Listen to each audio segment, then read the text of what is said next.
দ্বিতীয়ত যে বিষয়টা আমি বলেছি তা হলো হালাল উপার্জনে কোনো কম্প্রোমাইজ করবেন না। কাস্টমারকে ঠকানো, কোন রকম 2 নম্বরই সহজ আশ্রয় নেওয়া, কোন রকম অন্যায় কাজ করা, কোন রকম অসততা করা, এগুলো কখনো করবেন না। প্রতারণা করবেন না, মিথ্যা কথা বলবেন না, যা নাই কোম্পানির প্রোডাক্টের ভিতরে তা বলবেন না। এক কথায় সততার সাথে ব্যবসা করবেন। আমি জানি সততার সাথে ব্যবসা করে টিকে এখন সো টাফ, কঠিন একটা সময় চলছে। স্রোত হলো জাহান্নামের দিকে, উল্টো স্রোতের বিপরীতে চলাটা সবসময় টাফ হয়, সবসময় কঠিন হয়। মনে রাখবেন, স্রোতের বিপরীতে চলা মানুষগুলোই কিন্তু অমর হয়, তারাই পৃথিবীতে টিকে আছে। পৃথিবীতে যত নবী এসেছেন, যত রাসূল এসেছেন, তারা সবাই স্রোতের বিপরীতে ছিলেন। তাদের কথা সমাজের অনেক নবী আছে, তাদের কথা সমাজের 1% মানুষও শুনে নাই, অনেকের কথা সমাজের 5% মানুষও শুনে নাই। যারা শুনে নাই, যারা মূলধারা ছিল, যারা স্রোতে ছিল, তারা হারিয়ে গেছে খড়কুটোর মতো। নবী রাসূলরা এখনো টিকে আছে। ফেরাউনের নামে কেউ নাম রাখে না, কিন্তু মুসার নামে মুসলমানরাও নাম রাখে, খ্রিস্টানরাও নাম রাখে, ইহুদিরাও নাম রাখে। আপনি যদি দেখেন হামান, কারুন, নমরুদ, তাদের কারোর নামে কেউ নাম রাখে না, কিন্তু ইব্রাহিমের নামে খ্রিস্টানরা, ইহুদিরা আব্রাহাম রাখে, আমরা ইব্রাহিম রাখি। অর্থাৎ সারা পৃথিবীতে সমস্ত ধর্মের মানুষের কাছে প্রায় সমাদৃত।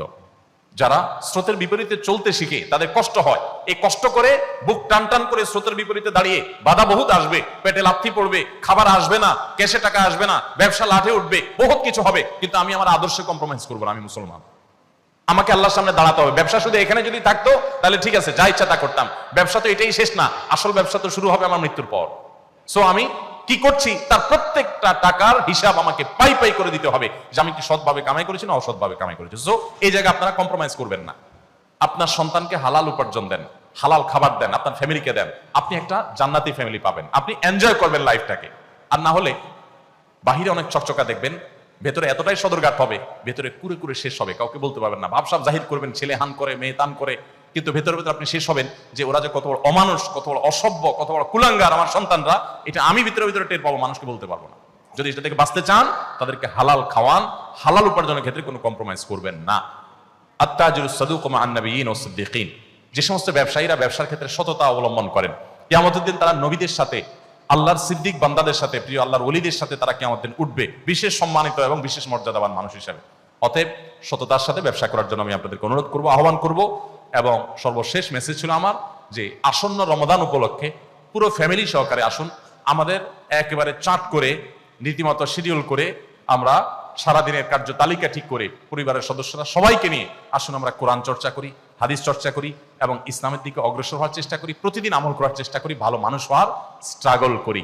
এবং সেটা পুরো পরিবারের সমস্ত সদস্যদেরকে নিয়ে, এবং পরিবারের সদস্যদেরকে একটু সময় দেন, নিয়ে একটু বসেন, সমস্ত মোবাইল টোবাইল অফ করে, মোবাইল সব দূরে রেখে 10 মিনিটের জন্য বসেন, যে 10 মিনিটের জন্য মোবাইল থেকে দূরে থাকো সবাই। আসো আমরা একটু পর্যালোচনা করি, আমরা আল্লাহ থেকে কে কতটা অগ্রসর হতে পেরেছি, কে কতটা দূরে সরে গিয়েছি, আমরা একটু পর্যালোচনা করি। ইনশাআল্লাহ আমি আশা করি এরকম একটা লাইফ যদি আপনি করতে পারেন, এরকম একটা ফ্যামিলি যদি আপনি করতে পারেন, আপনার ফ্যামিলিটা আপনি উপভোগ করবেন, আপনি এনজয় করবেন।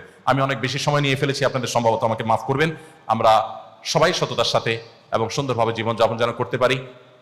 আজকে এখানে হয়তো বাণিজ্যিক উদ্দেশ্যে আপনারা একত্রিত হয়েছেন, জান্নাতের জন্য আল্লাহ তাআলা আপনাদেরকে একত্র হওয়ার তৌফিক দান করেন, আমাদের সবাইকে যেন আল্লাহ তাআলা জান্নাতে ভাবে একত্র হওয়ার তৌফিক দান করেন, আমরা সেই দোয়া করি।